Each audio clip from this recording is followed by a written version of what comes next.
Hey guys, I'm your host, Tara A. Devlin, and welcome to this week's episode of Kowabana, true Japanese scary stories from around the internet. Kaihan, Bizarre Crimes That Shook Japan Volume 2 is now out. If you're interested in learning more about some of the most bizarre, strange, and even terrifying crimes that have taken place in Japan over the last few decades, then make sure to grab your copy now. You can find 25 new cases of missing persons, unsolved mysteries, and truly bizarre crimes that still confuse people today. That's Kaihan, Bizarre Crimes That Shook Japan Volume 2, out now. This week, we're looking at a variety of terrifying curses and the various ways they can worm into your life. First up, a young girl goes to play at her friend's house and, while there, runs into her sickly older sister. Upon returning home that night, she receives some devastating news. But what has really been going on all this time? Find out in T-chan.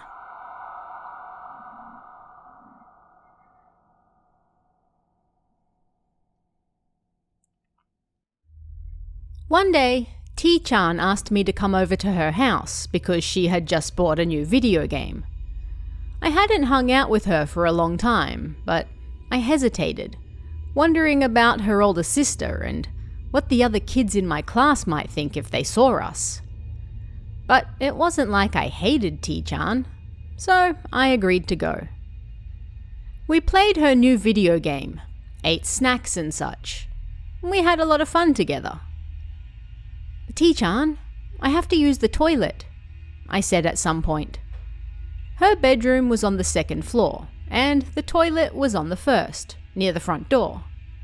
I'd been there numerous times, so I knew where it was. When I was done and about to return to T-chan's room, suddenly I saw her older sister standing by the front door. Ah, hello. As always, her older sister's complexion looked a little pale, but she said hello back. As I started walking away, she called out my name, which was a rather rare occurrence. M-chan? Yes? Thank you for always hanging out with T-chan. She's very important to me, you know? Ah, sure. After that, I returned to T-chan's room. She had racked up a great score on the video game in the meantime, and I immediately forgot about her older sister and got wrapped up in the game instead.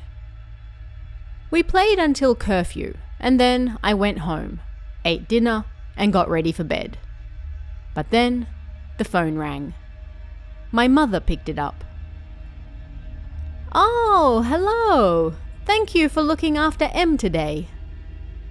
It sounded like T-chan's mother was on the other end. Eh? Eh? Eh? You're kidding. That can't be true. The way my mother was talking, it was clear that something had happened. Is that so? My deepest condolences. Condolences? That was a word you used when someone died, right? Her older sister was sick, so did that mean she died? I thought as I watched my mother on the phone. When she hung up, she told me what happened. M, listen to me very carefully. You see, T-chan, she passed away. Eh? T-chan? She was just involved in an accident. They took her to the hospital, but they didn't make it in time. Eh? You're lying!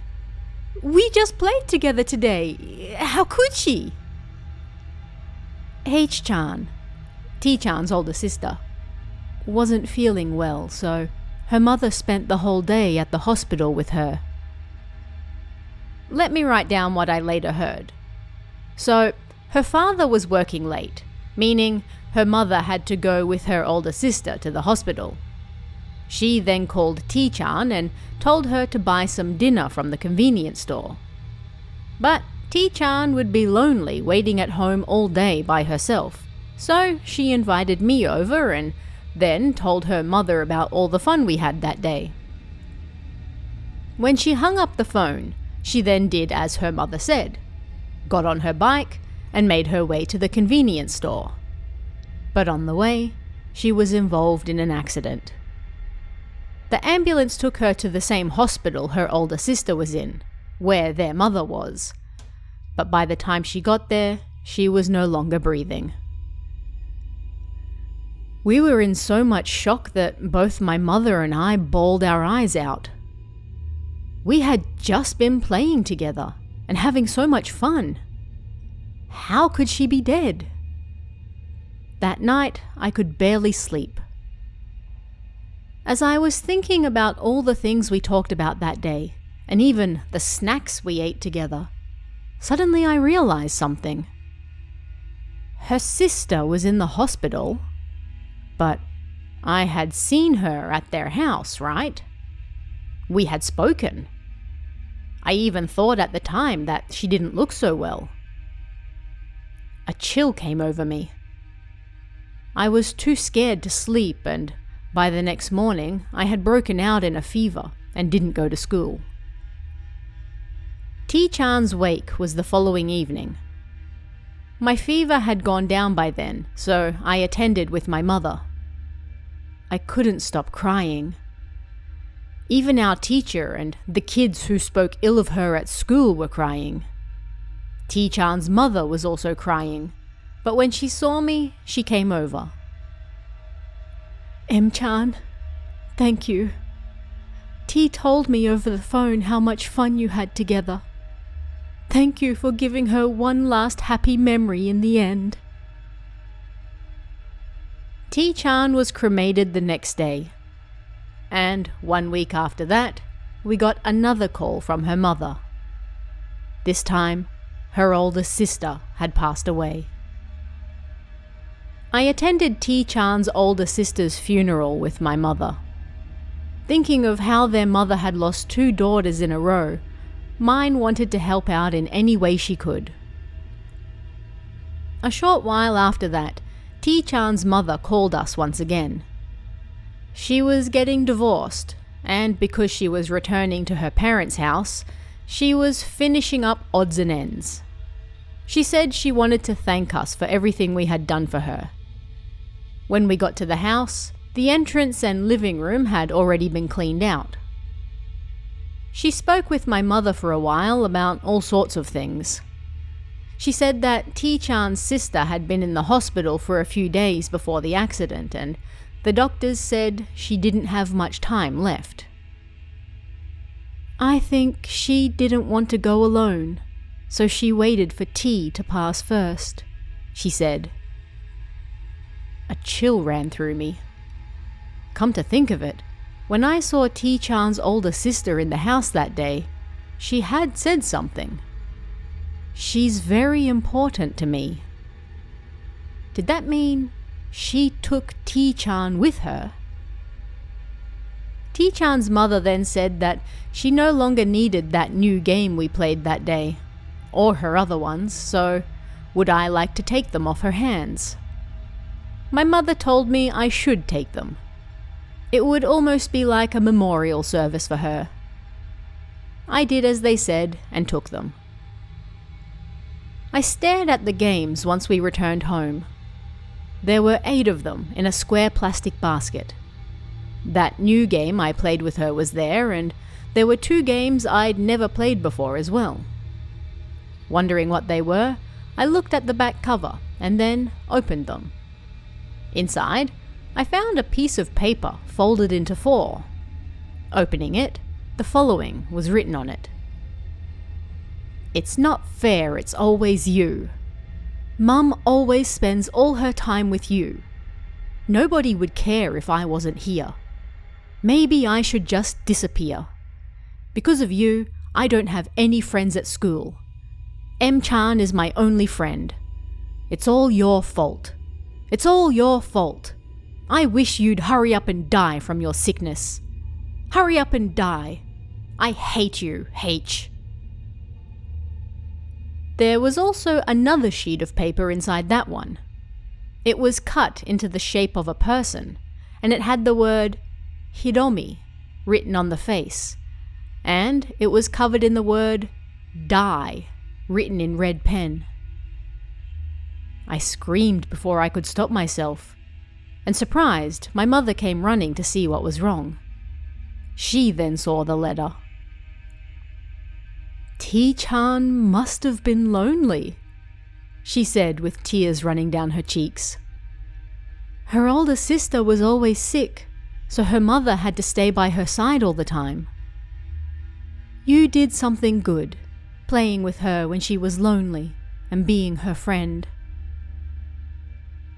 That letter would bring T-chan's mother nothing but harm if she knew of it, so we decided to keep it to ourselves. My mother and I agreed to burn it and never speak of it again. I then put the video games away as well, not wanting to see them again. Several years passed, and last year I moved out of home to start living by myself for the first time while I attended university. When I was cleaning up my room, I found those video games. I looked at them, remembering T-chan and what happened when we were younger. Nostalgia washed over me. As I was looking at the games, I saw the other game I'd never played before and didn't open at that time either. This time I opened it. Inside was a piece of paper folded into 4. Feeling a sense of déjà vu, I opened it. M has been cold towards me recently. I thought she was my only friend. I thought we would be friends forever. What should I do to make her stay my friend? Maybe I should buy a new video game and invite her over to play. But still, M annoys me. Why is she friendly with other people? She's just like Mum. I should just disappear. I'm so sad. Inside that piece of paper was yet another, cut into the shape of a person. Nervously, I looked at it. M was written on its face. And on the body, "When you turn 20, die." My 20th birthday is next month. It's fairly common in Japan to hold a ceremony when filling in an empty well. There's an old belief that if you don't put a bamboo pipe in when filling it in, then something like a kami-sama or a spirit might get stuck and unable to breathe down there, making it angry. And when the people in this next story don't carry out this ritual, it seems that whatever they angered is now taking it out on all nearby. Find out why in Ritual to Fill in the Well.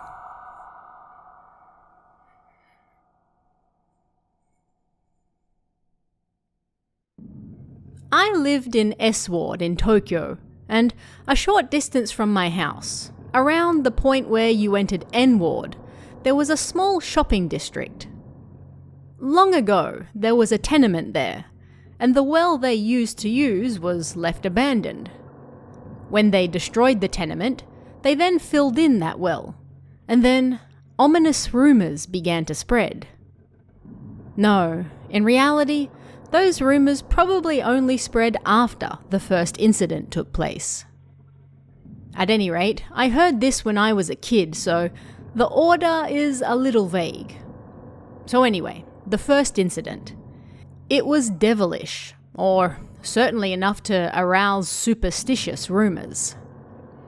After that tenement was torn down, a Japanese candy store was built there. Or perhaps I should say that was the plan anyway. That store never ended up opening. Which is to say, the owner died on the morning the store was supposed to have its grand opening.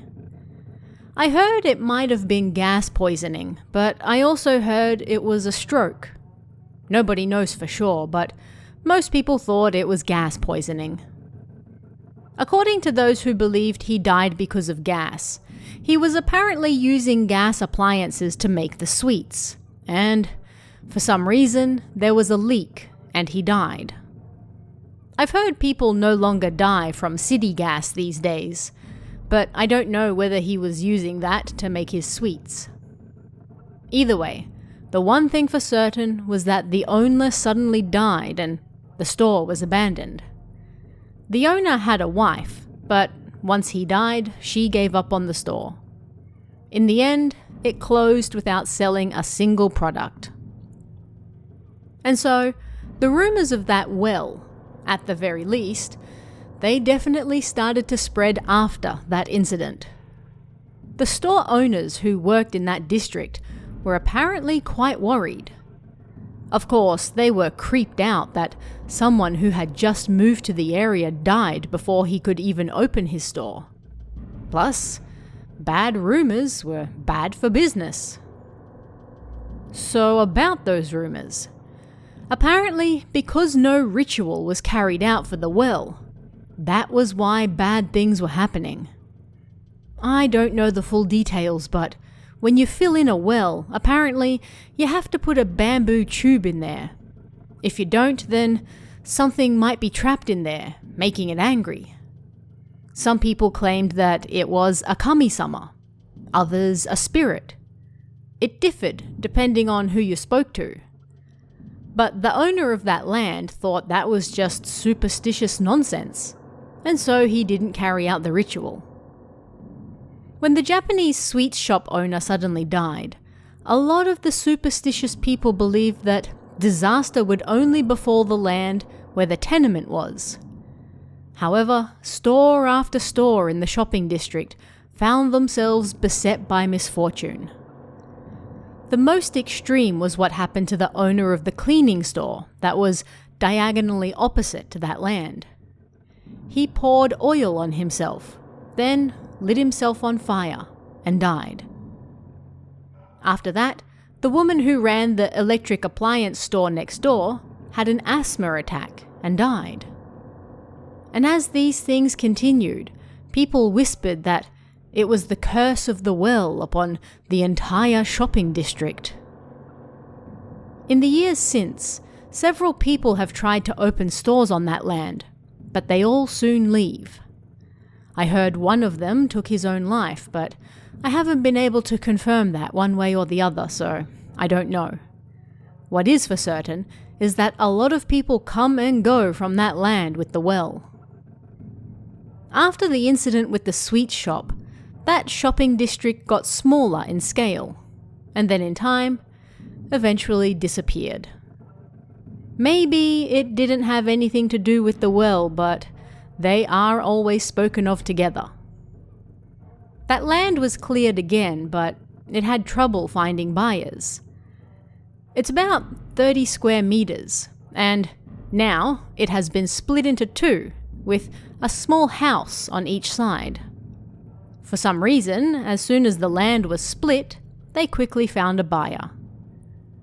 Locals were curious what would happen there now, but as far as I know, since those houses were built, they've never been empty. I'm sorry the ending isn't that scary, but because I heard about all of this happening in real time, it was honestly a pretty frightening story for me. This next story is a read-at-your-own-risk type, about a man, a figure, a ghost, or something that appears to be following those who hear his story. Don't say I didn't warn you. Find out more in He Follows.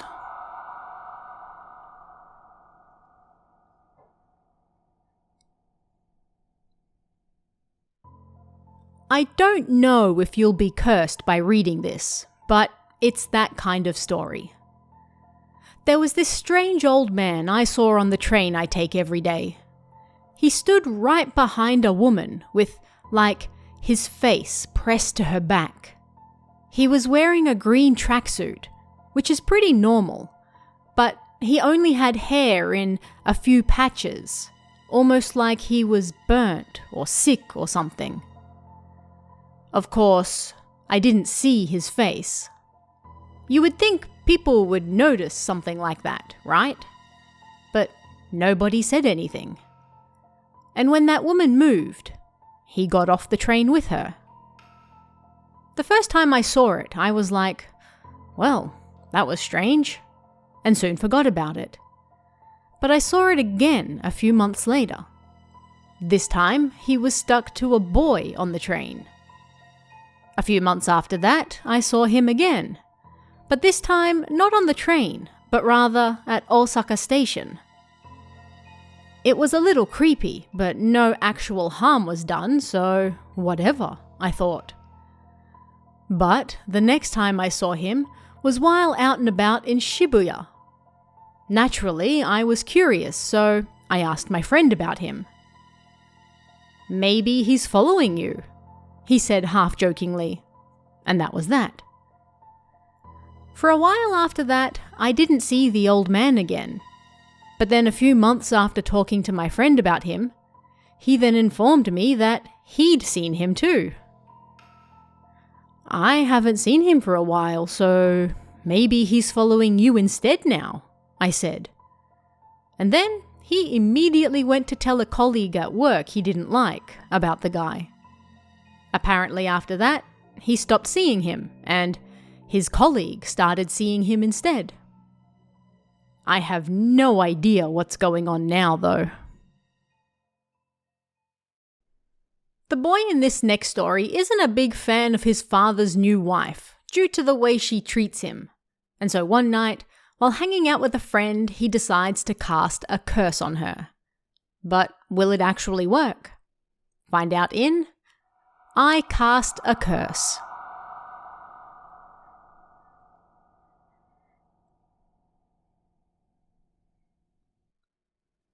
My father remarried, and so I got a new mother. But she was just like those awful women in dramas who, to put it simply, acted nice and friendly in front of my father, but when he was gone, was really mean to me. She was also a massive cheapskate. Like, she used an empty plastic bottle as a toothbrush holder, and beamed when my father was like, "Oh, you're so smart."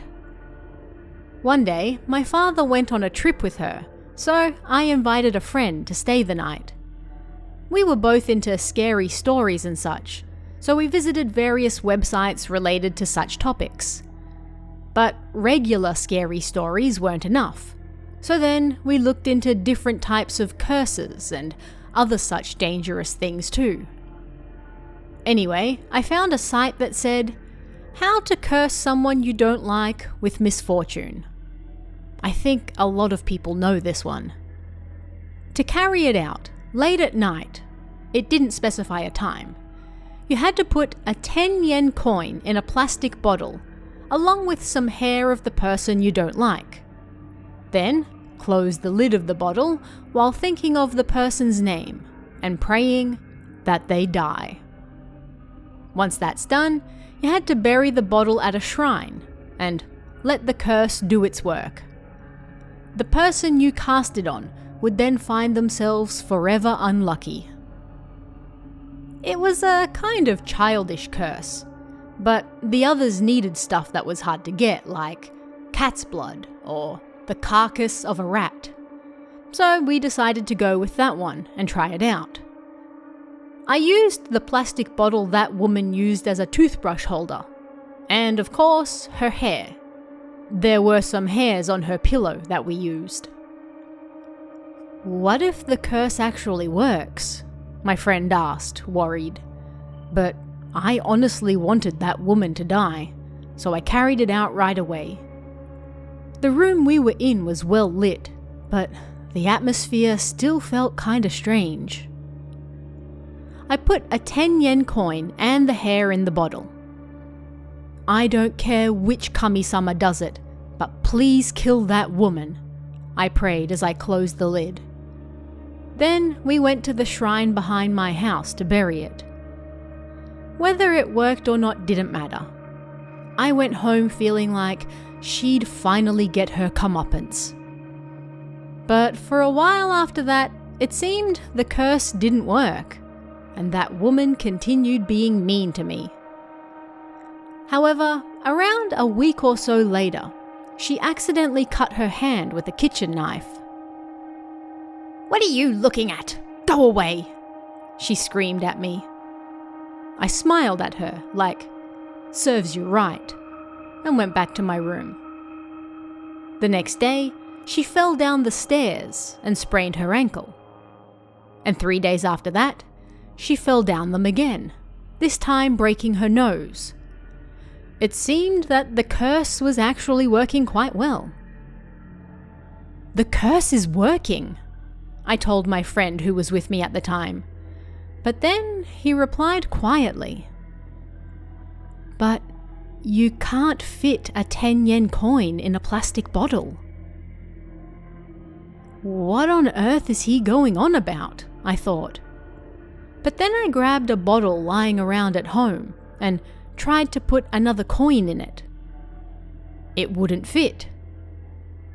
Apparently, my friend had noticed this at the time and wanted to say something, but was too scared. So, why did it go in that night?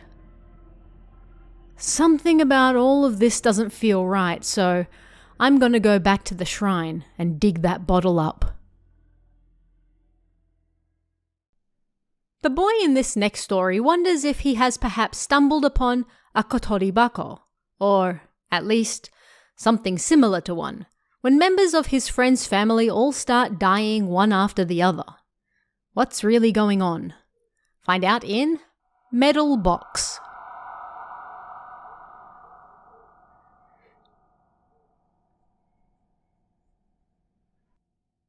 People have been talking about kotoribako, so let me share this here. Maybe someone knows something about it. Sorry if it's a little long.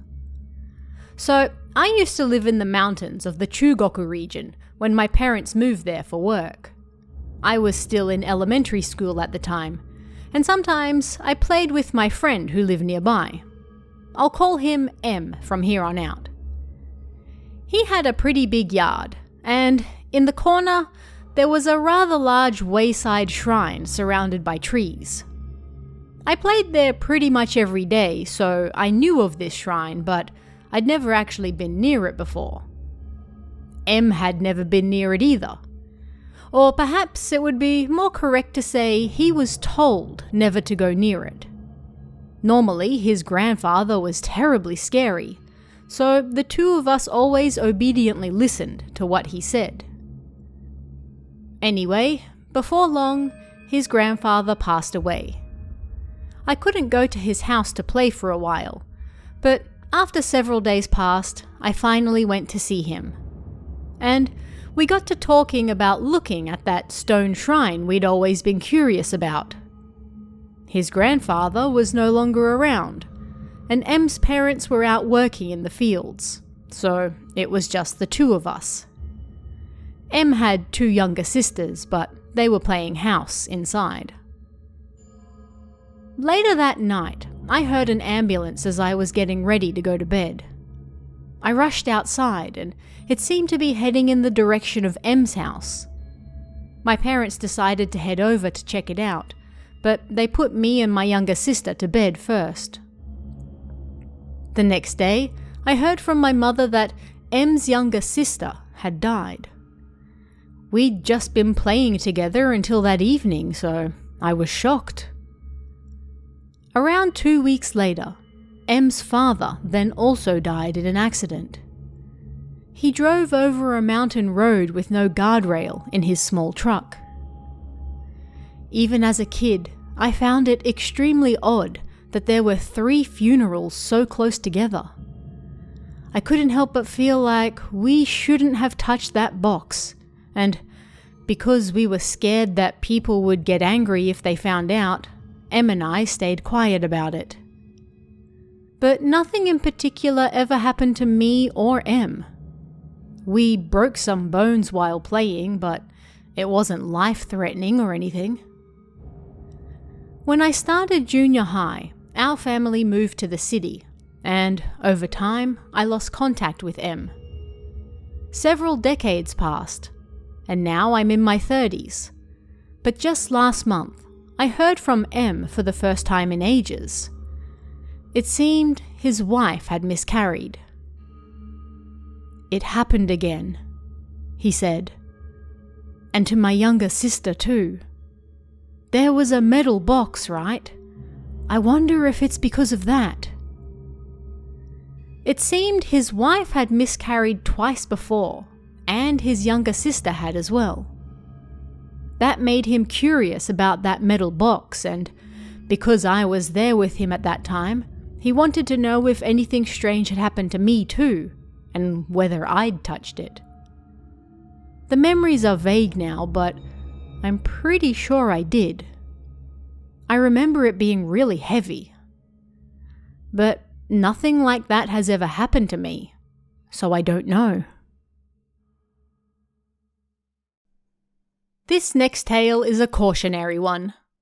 When a young bully goes too far, it seems he may have to pay the ultimate price, and that doesn't just extend to him, but to others who might feel the need to push others around as well.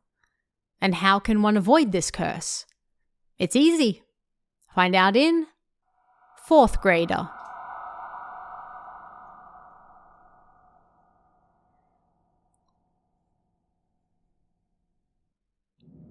I have an older brother who is 3 years older than me, and when we were young, he was a pretty violent kid. Sorta like Jian from Doraemon, but way more dangerous. Of course, everyone hated him. But he was a strong fighter, so he had a few friends that were like his followers, and whenever they found a weak kid, they would always bully them. So this story is about a local monk who couldn't stand seeing my brother act this way. The monk's father, I'll call him A, was apparently quite a bully in his day. He was feared at school, and whenever he didn't like someone, he'd target them right away. He was especially bad in the 4th grade, where he'd violently tie kids up, strip off their clothes, and then throw them into a pool at the local park.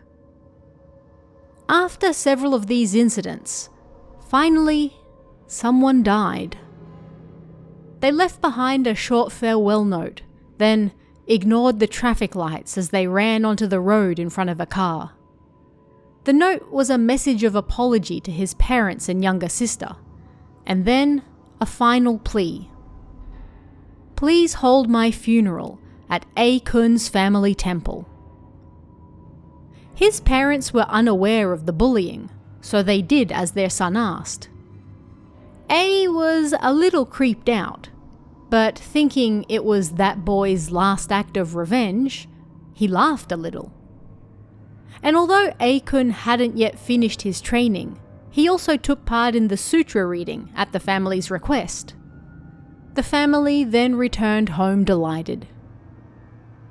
Several decades passed, and A got married, had children, and had inherited the family temple. Life was good.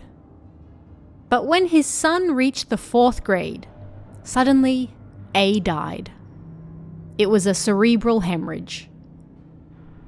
As the monk shared this story, he grinned. "It was a curse. And if you're not careful, you'll die too," he said. Hearing that, my brother was terrified and stopped bullying other kids. After that, the monk's child also died in an accident when they were in the 4th grade. This terrified my brother so much that he apologized to everyone he had ever bullied. Now my brother is 26, and he has a daughter in the 3rd grade. "I hope she can reach the 4th grade safely," I said, and the look on my brother's face was honestly so upset that I think he's still afraid. The woman in this next story is so upset by a breakup that she decides to curse her ex. Not in a real sense, but just to vent her feelings.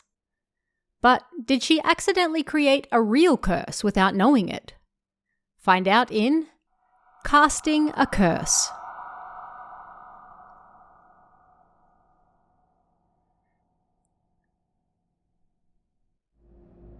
My friend's boyfriend cheated on her and they broke up. But she was so upset about it that she wanted to get revenge. And so, as a sort of morbid joke, she decided to cast a curse on him.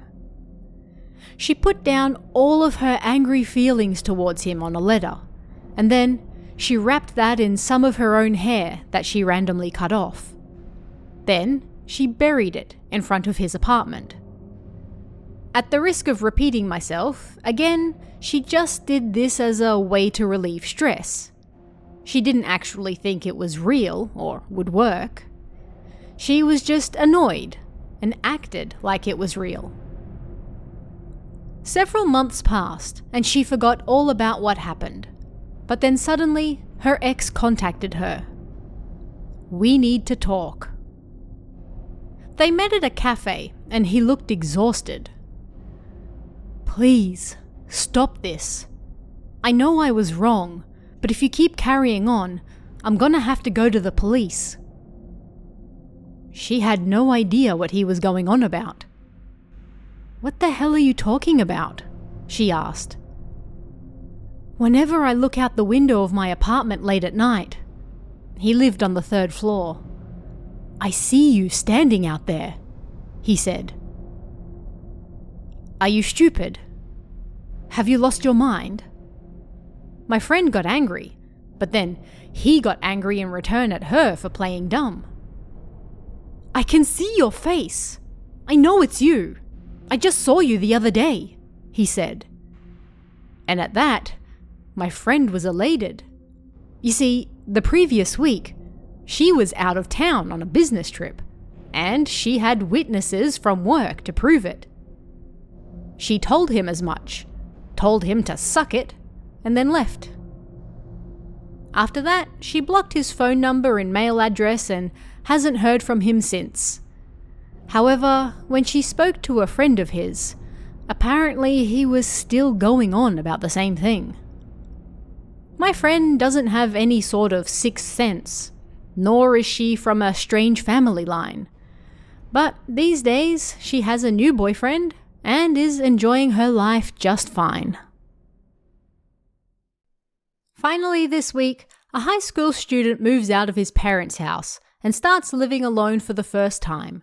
But for some odd reason, his new apartment comes with a large black leather sofa already inside.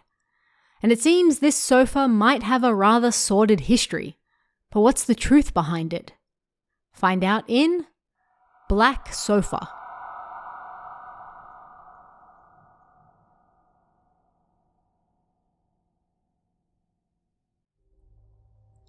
When I was in high school, I moved out of home and into a 20,000 yen a month apartment with no bathroom. And for some reason, this apartment came with a black sofa. It was a large leather sofa that didn't really fit the small 6 tatami mat room, and according to the landlord's grandfather, one of the previous tenants a while back said they didn't need it, so they left it. And every time someone moved out of the apartment and they asked them to take the sofa with them, they would always reply with, "No thank you, I don't need it." Oh wow, that sounds just like a scary story, I thought when I heard that. But I was poor and only had a table, so I figured I could use it as a bed as well, and gratefully accepted it. This sofa was placed right against the left side wall, and it didn't even budge when I tried to move it alone. One night, a few days after I moved in, I was sleeping on the sofa when I suddenly felt a pain in my back. It stung like somebody stabbed me with a toothpick. Thinking it might be a bug, I got up and turned the lights on and checked my shirt, but I couldn't find anything. Before long, the pain disappeared as well. But from that day on, strange things started to happen. In addition to the stinging in my back, sometimes I suffered from sleep paralysis. I heard groans in the apartment. I saw a shadowy figure enter the room, and I had dreams of someone pressing their face to my back and stabbing me with a knife. They all happened whenever I slept on that sofa. So there really is something weird about this sofa, I thought. I considered moving, but I didn't have any money. So I just put a sheet over the sofa and did my best to stay away from it. One morning, I left my apartment to go to the toilet and ran into the landlord and his grandson outside. "Ah, good morning." What's wrong?" "Oh, no. We suddenly got a call from your neighbor, A-san. She said she can't come back to the apartment and wants us to clean it up for her." Hearing that, I almost jumped triumphantly into the air. You see, A-san was one of those types of people. She was an overweight woman in her 40s or 50s who wore glasses. She'd apparently been living there for a decade or so, but she never said hello, and whenever there was the slightest noise, she'd bang on the walls. I also found notes like, "You're too noisy. Clean your apartment," on my door too. The thing I remembered most of all, though, was finding A-san lying on the ground in the hall one time as I just happened to be nearby. "Are you okay?" I asked, and as I reached out for her, she smacked me away painfully. What the hell? I thought, and then I saw a bag from the convenience store had fallen nearby. Inside, I could see some adult comics and a condom. She grabbed the bag and then stomped away back to her room. And that was why I was so grateful that she was moving away. I hummed as I returned to my apartment and lazed around for a bit, but then I heard a bunch of noise coming from next door. What was going on? "B-kun, come quickly!" I heard the landlord's grandson yell. "What's wrong?" I asked, and the grandson was pointing at something, his face pale. I turned to look, and was shocked. Dozens of nails were hammered into the wall. "Look at this," the landlord said, staring in amazement. "There's a bunch of stuff written here." I moved closer and there were various dirty pictures and things written in small writing all nailed to the wall. The crude pictures were of a naked man and woman, almost like the work of an elementary school kid, and it looked like they'd been scratched with fingernails. And the writing was various characters like death, curse, murder, etc. A lot of these had names before them, and of course, my name was there too. "These are the names of the people who lived here before you," the landlord said. Seeing that, I realized something. That wall was the same one my sofa was pressed against. I thought it was the sofa causing all the problems, but no, it was this. I couldn't describe how I felt thinking about how the previous tenants must have all left thinking it was the sofa, but actually, it was this. I don't know why A-san left, but I tried sleeping on that sofa again after that, and nothing happened. So she really was the cause of all the problems. I ended up living there until I started university, and on my way out, the landlord asked me if I'd like to take the sofa with me. "No, I'm good," I said. I mean, it was huge after all. A big thank you and shout out to this week's Kami tier members, Just Sawn, Emerald, and Kenneth Kawamoto. It's thanks to your support, along with everyone else, that I'm able to keep doing this show, so thank you very much. Don't forget to check out Kaihan, Bizarre Crimes That Shook Japan Volume 2, out on Amazon right now. And check out our merchandise store at kawabana-shop.fourthwall.com. And if you'd like to chat about this week's stories, come and join us in the Kawabana Discord. You can find that link in the description or on kowabana.net. You can also check out our Patreon at patreon.com/Tara A. Devlin for exclusive bonus stories and extras, or our YouTube channel at youtube.com/KowabanaJapan for all sorts of Japanese horror you won't find anywhere else. Thanks guys, stay safe, and I'll see you again next time for even more Kowabana, true Japanese scary stories from around the internet. Want even more scary stories? Head over to kowabana.net for new translations every week. You can also join our Patreon for exclusive stories you won't find anywhere else. Head over to kowabana.net now.